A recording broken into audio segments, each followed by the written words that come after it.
Hello, everybody. Welcome into Sports by GSMC Podcast Network. I am your host, Jeremy Lapidus. Today is Monday, December 9th. Hope everybody had a great weekend. It was a great weekend of sports as well, with massive news coming out of college football. The MLB, the NFL had some record-breaking performances as well. We'll talk about all of that and more coming up later on in our show. But before we do, remember, if you would like to be an even bigger part of the show than you already are, all you need to do is go to gsmcpodcast.net. Or if you are on YouTube, you can use that super chat feature. If you do either of those two things, a message should pop up on the bottom of the screen for you, me, and everybody else around the world to see. If you do have a burning question about sports, anything at all that you would like to ask, go ahead and throw that in the comments. Throw it in the chat. I will get to it as soon as I possibly can. I appreciate everybody so much for sticking around, talking some sports with me here on a beautiful Monday, December 9th. But like I was saying, we're going to start off our show here today with a little bit of preview for tonight's action. The NFL has its final game of Week 14 kicking off in just a couple of minutes as the Dallas Cowboys take on the Cincinnati Bengals. This is a must-win game for both of these two teams as we take a look at where they are entering into the playoff race. The Bengals at 4-8 still technically have a shot if they win out. It's not an easy road for them. It's a very similar thing for the Cowboys. At 5-7, I would say they're the only team that has a shot at taking that 7 seed from the Commanders. Now, it's not an easy path. It's not something that I expect to happen, but this is a game that flat out both of these teams need to win if they want to keep any part of their playoff hopes alive. So let's take a look at what this matchup might entail. This matchup obviously is going to be very offense heavy. With the way that the Bengals have been playing offense, it's going to be a lot of points from their side. Both of these defenses are sitting in the bottom of the league. Both are bottom 10, nearing bottom 5 for both of them right now. The Bengals have an awful defense. We've seen it week in, week out, with Joe Burrow putting up MVP-type numbers and them sitting at just 4-8. It clearly is the defense's fault with a historically bad scoring defense on their side.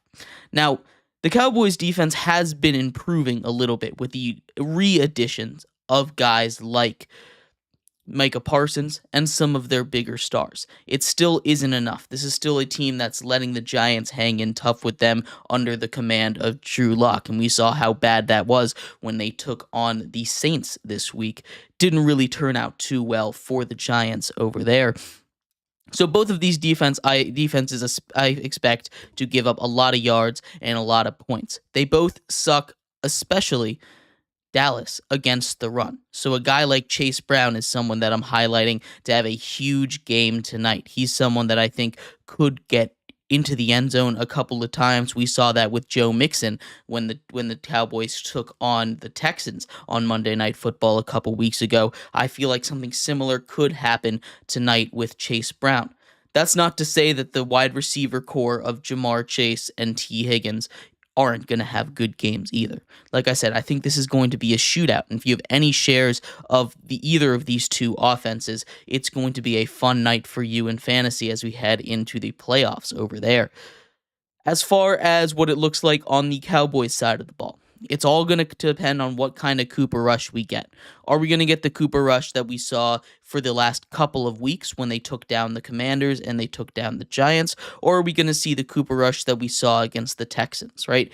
This is an offense that, again, really everything about this Cowboys team has been gradually improving over the last couple of weeks.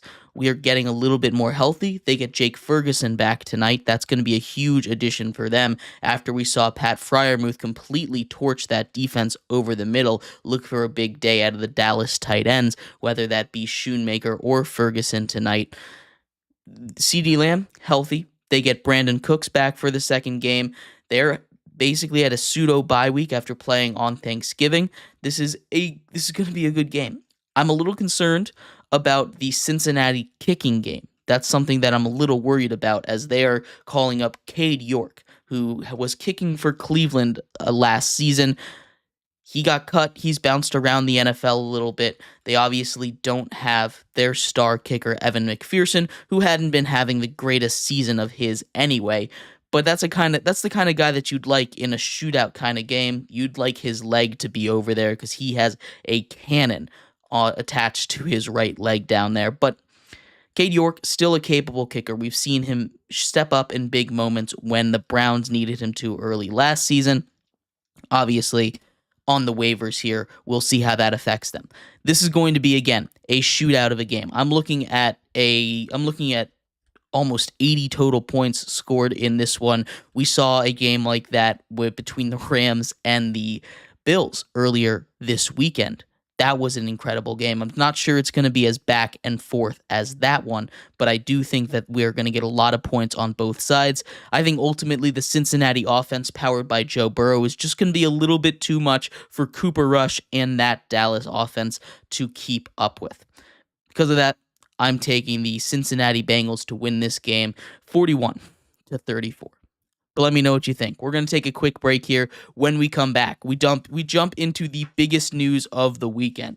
Juan Soto signed with the New York Mets. A massive deal. Not just a huge deal, the biggest deal in the history of sports. We'll talk about that, what it means for baseball, what it means for Soto, what it means for the Mets, coming up next here on Sports by GSMC Podcast Network.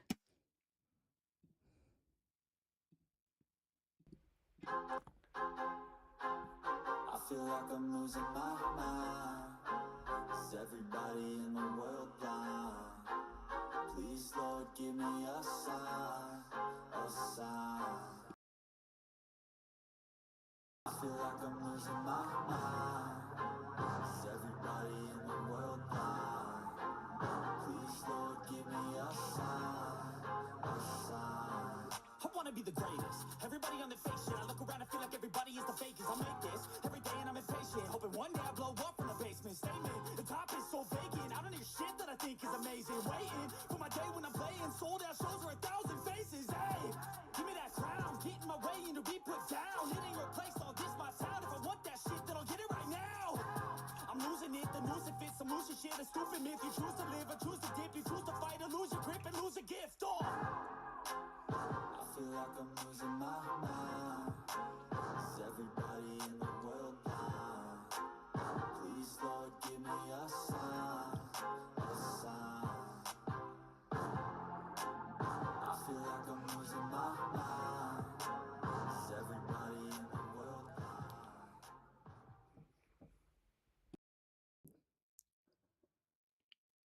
Welcome back to Sports by GSMC Podcast Network. I am your host, Jeremy Lapidus. Today is Monday, December 9th. If you were just tuning in, we just finished going over the Monday Night Football game. Kicks off in just about 5 minutes. In this segment, we get into some of the biggest deals, some of the biggest news in the history of sports, as Juan Soto has signed the largest contract, the richest contract, not just in the history of baseball, not just in the history of the Mets, but in the history of all sports. We'll talk about that in just a second, but before we do, remember, if you would like to be an even bigger part of the show than you already are, all you need to do is go to gsmcpodcast.net. Or if you are on YouTube, you can use that super chat feature. If you do either of those two things, a message should pop up on the bottom of the screen for you, me, and everybody else around the world to see. If you do have a burning question about sports, anything at all that you would like to ask, go and throw that in the comments. Throw it in the chat. I will get to it as soon as I possibly can. I appreciate everybody so much for sticking around, talking some sports with me here on a beautiful Monday, December 9th. But like I was saying, we are going to get into some baseball news. It's been a while. The winter meetings are just starting up, and we saw some massive deals happen this weekend.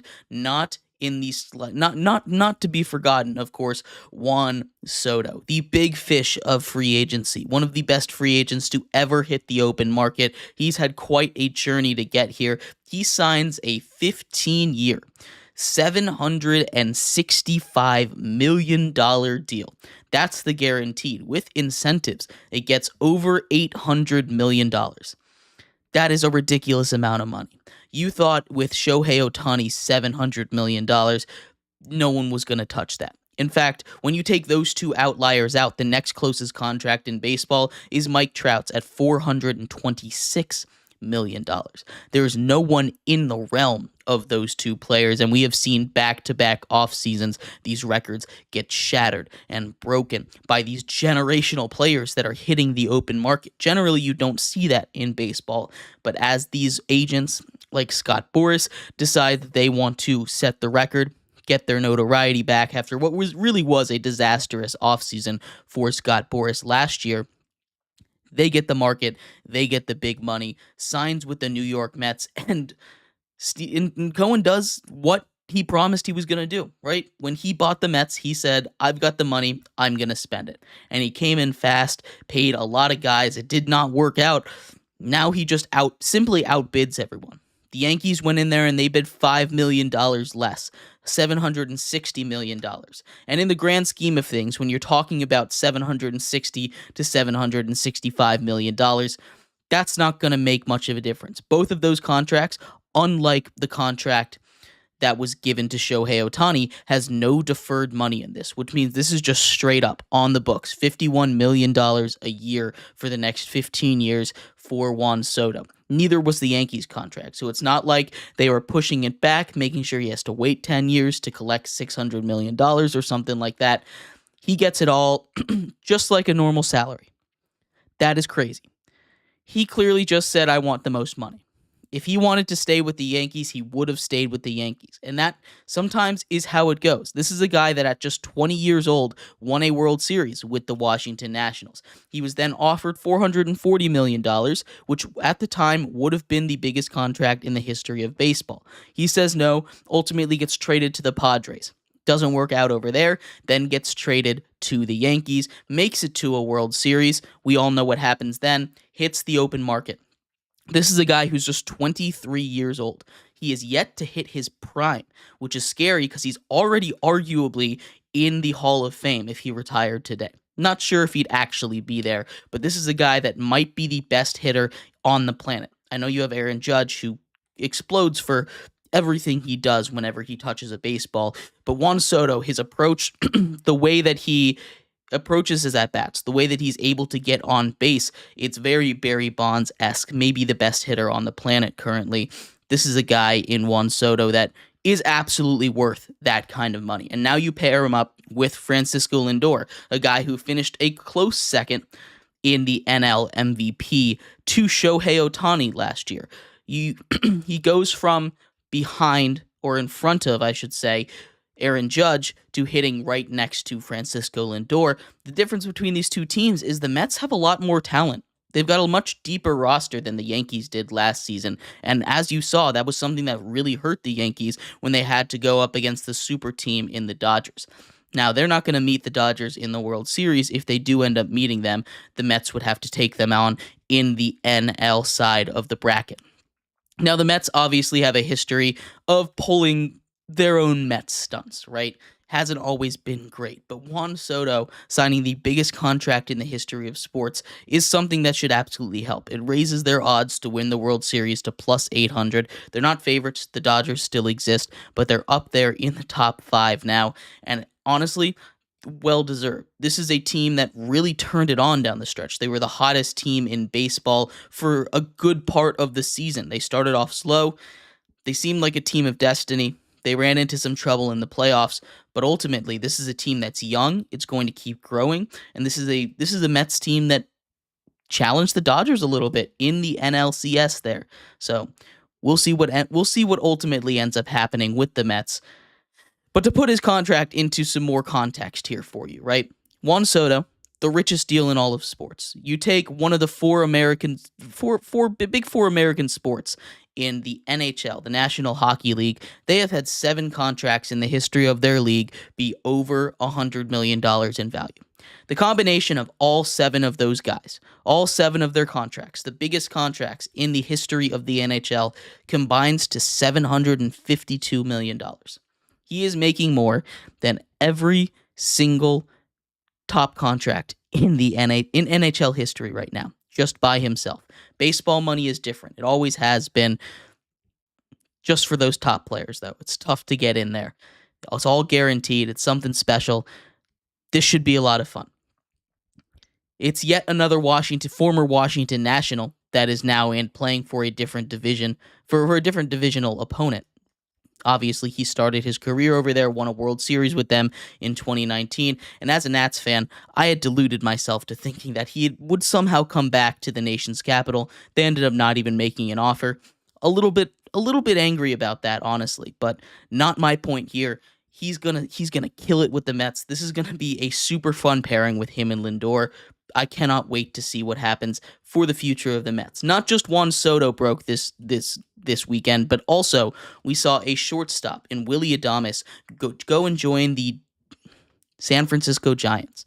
Yet another one that is a team record for highest contract, $169 million going to Willy Adames over there. He is a guy that has hit over 30 home runs in 3 straight seasons, adding a lot of power to a Giants team that struggled with it last season.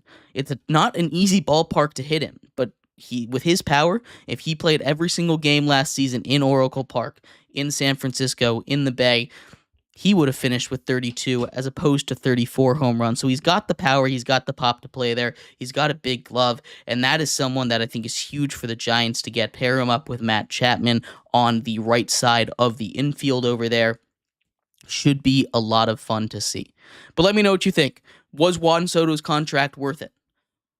What are you expecting as the winter meetings continue in baseball? I'd love to hear your thoughts. We're going to take a quick break here. When we come back, we turn our attention to college football. The playoff committee has come out with the final bracket. We will talk about that and much more coming up next here on Sports by GSMC Podcast Network.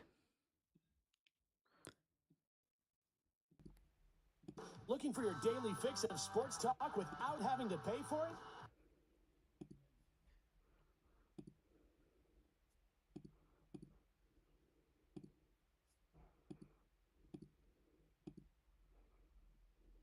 GSMC Sports Network is available on YouTube. Just search GSMC Sports Network. Get your fix of daily sports talk shows on YouTube. Absolutely free. NFL, college football, NBA, MLB, MMA, UFC, fantasy football, and so much more. GSMC Sports Network has shows running all day long, with new sports shows starting every 2 hours. Just like on your favorite cable sports channel, except GSMC Sports Network is absolutely free. Just search GSMC Sports Network on YouTube to catch one of your new favorite shows, like the GSMC College Football Podcast, Chip Shot Football Podcast, Hoops and Heels Women's Sports Podcast, GSMC Basketball Podcast, and so many more. Check it out for yourself. GSMC Sports Network, now available on YouTube absolutely free. Search GSMC Sports Network on YouTube right now.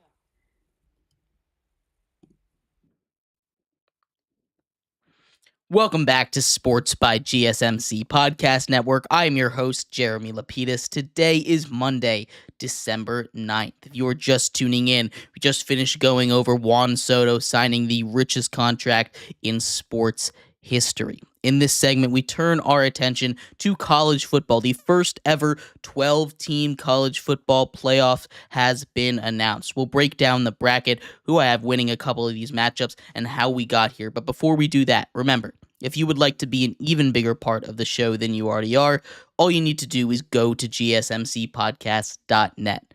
Or if you are on YouTube, you can use that super chat feature. If you do either of those two things, a message should pop up on the bottom of the screen for you, me, and everybody else around the world to see. If you do have a burning question about sports, anything at all that you would like to ask, go ahead and throw that in the comments. Throw it in the chat. I will get to it as soon as I possibly can.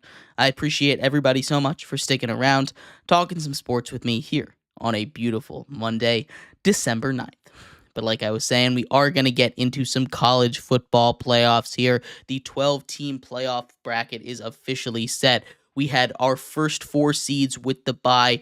Now, obviously, the 4 conference winners. Oregon, the number 1 overall seed, sitting with an undefeated record, the only one remaining in college football. They defended their crown, taking on Penn State in that Big Ten championship. Their first year in the Big Ten, they take care of business. The number 2 seed, also with a bye, that goes to Georgia.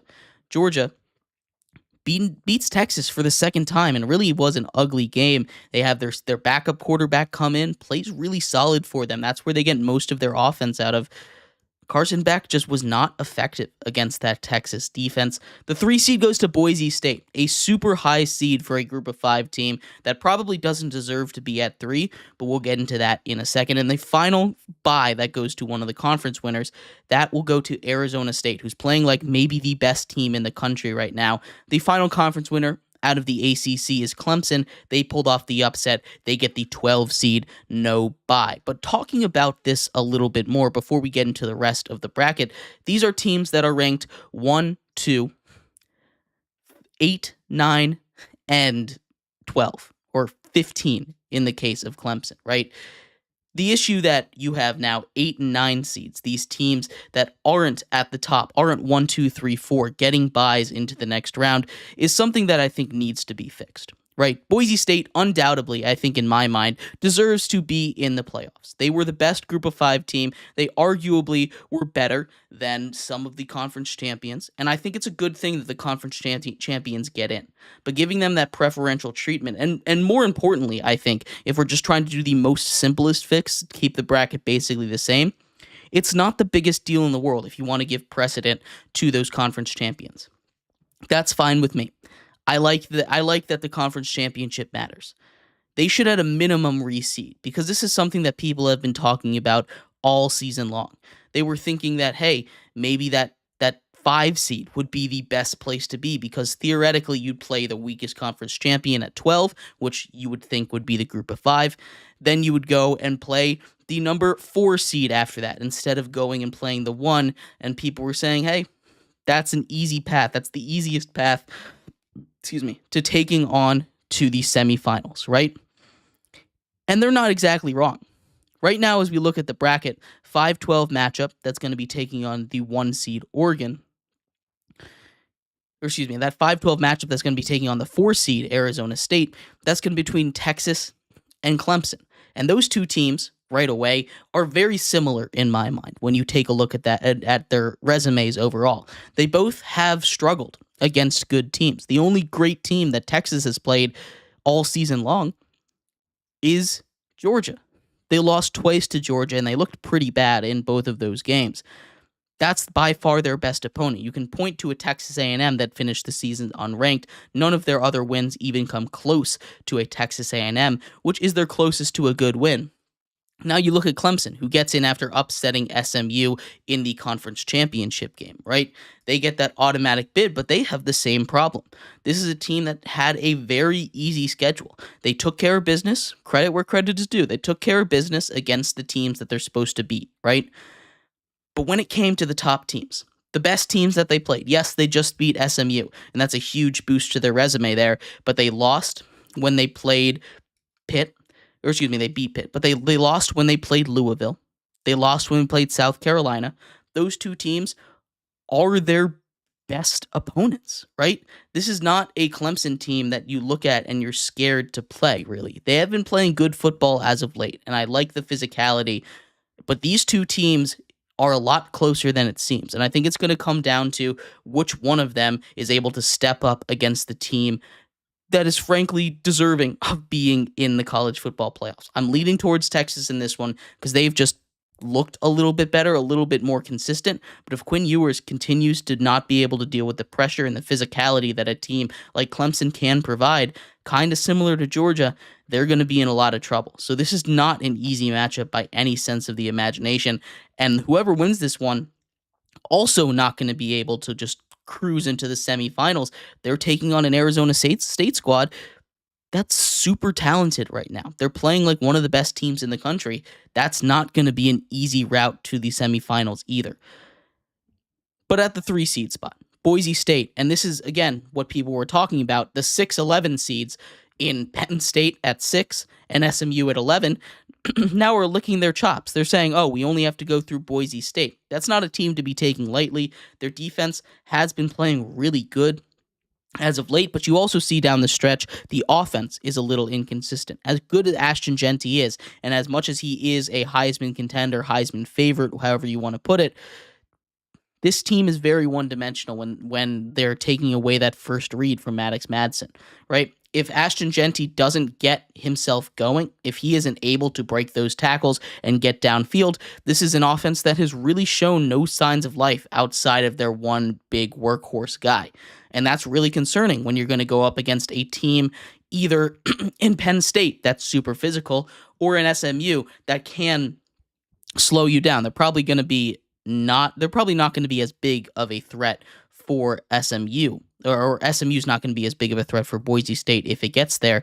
But Penn State, if they end up beating SMU in the first round, is going to be a huge problem for a team like Boise State because they have those big guys that can really just out physical that Boise State team. But talking about that 6-11 matchup, it's one of those interesting ones because on paper you look and you say this is probably in favor of Penn State. You look at the way that they were able to carve up that Oregon defense in the Big Ten title game. That's something that I was not expecting out of them. SMU's offense is talented. Their defense is pretty good, and they're playing really good football. But we saw what happens when they get out physical in the beginning, really the first 3 quarters of that ACC championship game against Clemson. They were not up to the task. But James Franklin has really not been able to show up for big games. That's been the biggest issue for Penn State. They're 3-19 in his tenure when they play AP top 10 opponents. SMU falls in that range right there.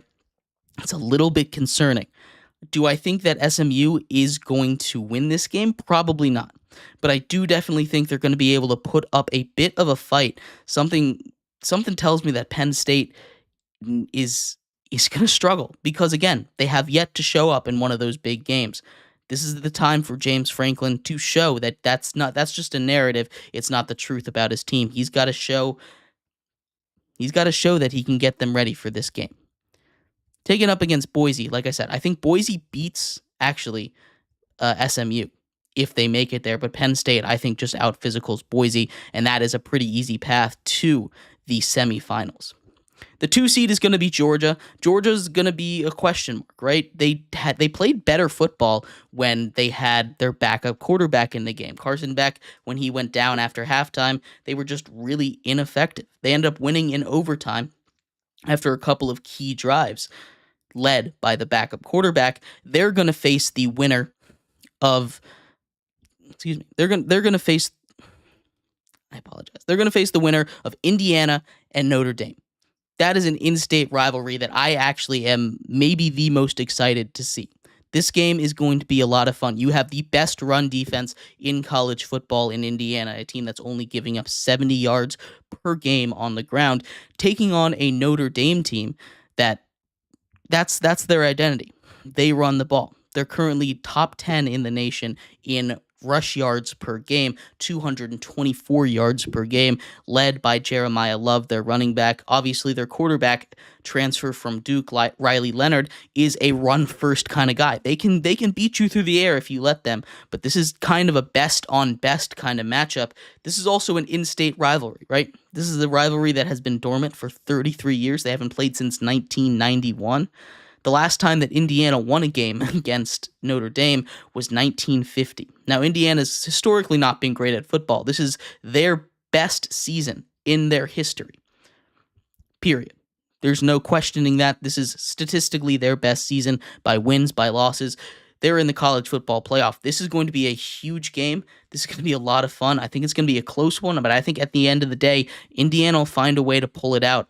I think they learned their lesson from that Ohio State game where they just got bullied. But that's going to be the key. If Notre Dame, their front four, can really get up on that offensive line for Indiana, they could cause a lot of havoc and not let Curtis Rourke get comfortable. I do think Indiana finds a way to pull this out, though.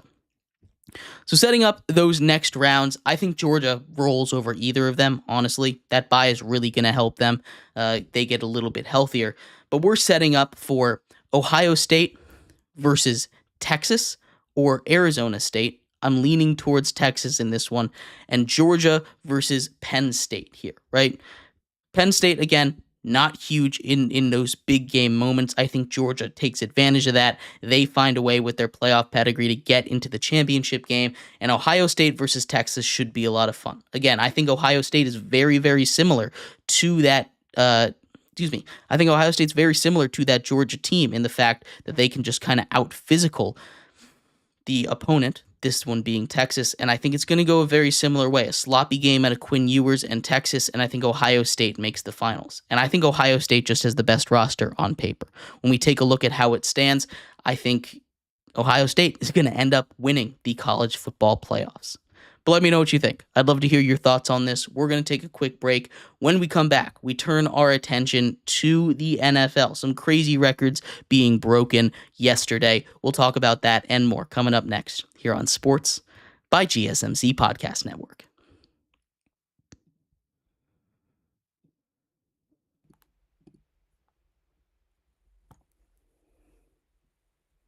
For the best and latest podcasts available anywhere, go to the podcast app on your cell phone and type in GSMC to access free content-rich podcasts on health and wellness, book reviews, sports, entertainment, relationships, social media, movies, technology, finance, and even weird news.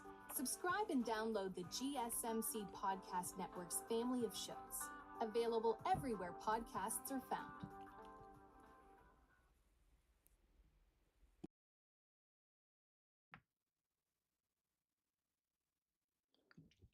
Welcome back to Sports by GSMC Podcast Network.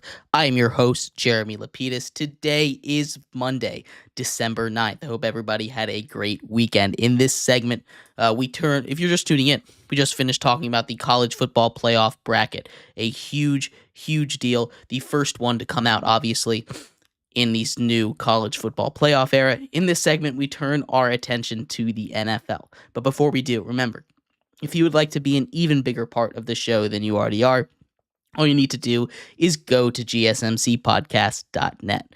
Or if you are on YouTube, you can use that super chat feature. If you do either of those two things, a message should pop up on the bottom of the screen for you, me, and everybody else around the world to see. If you do either of those two, if you have a bar